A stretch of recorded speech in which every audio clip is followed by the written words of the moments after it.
What is up, fanboys and fangirls? Welcome to another Reviewpoint podcast coming to you from fanboysanonymous.com. I'm your host, as always, Tony Mango, and as you can tell by the title and everything else, talking about Luke Cage Season 2 here, the latest in the Marvel Netflix series, and I'm going to preface this ahead of time by saying this is going to be a very short review. Normally here I go through the hits and the misses, that's why it's called the Reviewpoint. And I don't have much to say about this season. I thought, I'm just going to skip right to it. I thought this was horrible.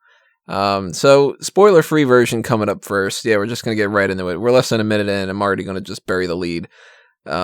This season dragged its ass like no other. I felt like they had maybe 5 episodes worth of material for the 13 of them. Almost no subplots were interesting enough to keep my attention. Barely any characters were interesting all that much to me. And it's really just almost all misses. So I could literally run down almost the entirety of the show and just say, that's a miss, that's a miss, that's a miss. But hey, let's try to talk about some of the positives a little bit. Shades is still cool. I guess this is just kind of more under the spoiler territory. I'm glad they didn't kill that one off at the very least. Really was a fan of the way that he did like the business and stuff on that side of things, but that's exactly the same as what Shades was the first time around, so no surprises there. I do like Luke Cage's characterization. They didn't screw that up at the very least, and I'm interested in where they go from here with the new ending and him being like a crime boss and stuff, but I don't want to see a whole season of that dragging itself out too. Bushmaster was okay in certain regards. I found it really funny every time that Bushmaster was said because, I mean, the name's kind of ridiculous, and on top of that, they said it so many times, and it really killed me with, like, the music in particular. One of the big misses that I have for this was the music was so damn repetitive, and God, it took the focal point of almost everything. This was a show where if you don't like music being played for like 5 straight minutes telling you exactly what you're supposed to think is going on with all of the characters in slow motion while they're all just pondering about stuff, then you're not going to enjoy this season because it was almost all that. And then shots of Mariah or anybody else who's necessarily in the paradise just standing over the railing, looking down at everybody below, over and over and over again. And it felt like it was repeated ad nauseum by episode 4, yet we still had nearly 10 episodes left to go. A running theme, big miss for me, is every time I thought that this season felt like it was supposed to end, it just kept going. And they would just introduce some extra little plot point that would just continue for no reason other than to pad out the runtime and stuff. For instance, Cockroach. Pointless. So Luke Cage beats the crap out of Cockroach and he feels kind of bad and then he doesn't. And then maybe he does a little bit later, maybe he doesn't. Oh well, it doesn't really get picked up on. Misty Knight tries to figure out what's going on with her arm and then she pretty much just does. Alright, well then you just needed a sidetrack of that for a little bit. Ridenour, he just gets replaced. So why even bother killing off Ridenour? Why kill off Comanche? To show that Shades was gay in prison? Okay, well, do we need to devote 2 whole episodes worth of material just to that? Like, he's still Shades. It doesn't change the character or anything like that. What's the deal with Bobby? Bobby goes and leaves in like episode 4 because he's going to give his daughter a kidney and we just never hear from him again. That's just dropped. All right. Nobody cares about that. Claire leaves because they have nothing for Claire to do. That was just lame. This whole Tilda character, they really spent a lot of time building her up as like, well, I hope she doesn't go down in the road that Mariah went down, but she's inevitably going to go down that road, so let's just skip past all the bullshit and hit the fast forward button and get to the point where she's a crime boss, because she is clearly going to be, and we wait, and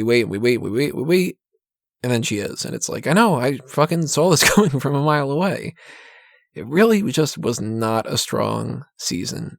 And when you've got a bad enough couple of episodes, it really got to a point where I was looking forward to seeing Iron Fist. And that goes to show you just how fucking boring this was. Which is a shame, because I really liked season 1 of Luke Cage for the first half of it. The second half of it, not so much, but it was still better than this one. The whole season, was as bad as that second half of the other season. I didn't care about the half-hearted relationship between Luke and his father. That just seemed like they didn't really know where they wanted to go from there for the most part, and in any scenario where they didn't necessarily want to go somewhere pretty quickly, they just stalled. Or maybe they didn't even have anywhere that they wanted to go to begin with, so they just kind of talked in circles and had the same conversation over and over and over again. We had maybe like 5 conversations between Bushmaster and his uncle about how, hey, you should stop like trying to fuck over the Stokes. And then he was just kind of like, no. Over and over and over again. I was like, I get the point. He's going to fuck over the Stokes. The end. Just do it already. Just fucking kill everybody.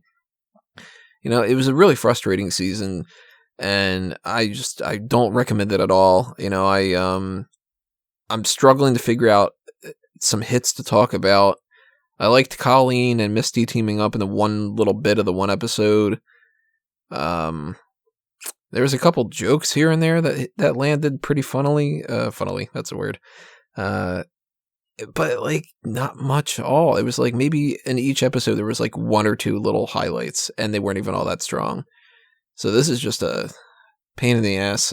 It's also annoying to start at 3 a.m. and watch for 13 hours and try to binge and get it on YouTube as quick as possible. So, you know what?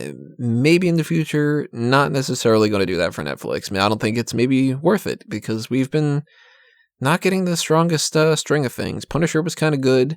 Defenders was awful. Iron Fist was garbage. I didn't like Jessica Jones Season 2 all that much in a lot of ways. Really, it's been Daredevil Season 1 and Daredevil Season 2. And not even all of Daredevil Season 2. Mostly the Punisher stuff. And the first half of Luke Cage. So this, unfortunately, I don't know if I'd put it down as my worst out of all these, but it's the hardest to get through, that's for sure. It's just talking. And it's not even talking about stuff that's necessarily interesting, because once they've had the conversation one time, you don't want to watch it another 6 times, because the conversations go on forever and ever and ever. And as I mentioned before, they just talk in circles. So I'm not going to talk in circles anymore. I'm going to cut this short. It's already longer than I kind of expected that I would be talking about it.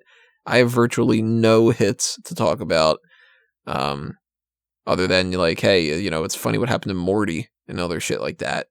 If you want to check out some of the thoughts that I had going on throughout this, I went and I did the running episode commentary, but a lot of it was just, oh my god, why isn't this over yet? So check that out if you want to. Unfortunately, if you're a big fan of this season, I'm sure you're going to absolutely hate this review. And hey, you know what? If you disagree with me, tell me why in the comment section below. If you agree, tell me why you agree in the comment section below as well. Whatever your opinion is, be cordial. You know what I mean? Also, hit that subscribe button and check off that little notification bell thing, because that does something, And if you want to share your support for Fanboys Anonymous in the future, you can also hit up the Patreon, or you can buy a shirt from TeePublic or Redbubble. You can follow us on Facebook and Twitter, and you can follow all my other stuff on all my other accounts, Smart Out Moment and Tony Mango and so on and so forth like that. I'm giving this a miss for sure. No way am I going to give this season a hit, so I don't recommend anybody checking it out. And I hope next time around it's a much, much different story. But thanks for listening to this, everybody. Thanks for putting up with about 10 minutes worth of a review after I went through about 13 hours worth of boredom. I will see you whenever the next thing is. I don't know 100% for sure. It's probably going to be Ant-Man and the Wasp. And that actually looks like a lot of fun. So, yay, something positive. Go back and check out, Incredibles. That was a positive one. Tag was a positive one. Jurassic World, whatever the case may be, it's going to be on the YouTube channel here and on iTunes and Stitcher and all the other kind of stuff like that. So, adios for now, everybody. It's time for me to geek out. See you next time.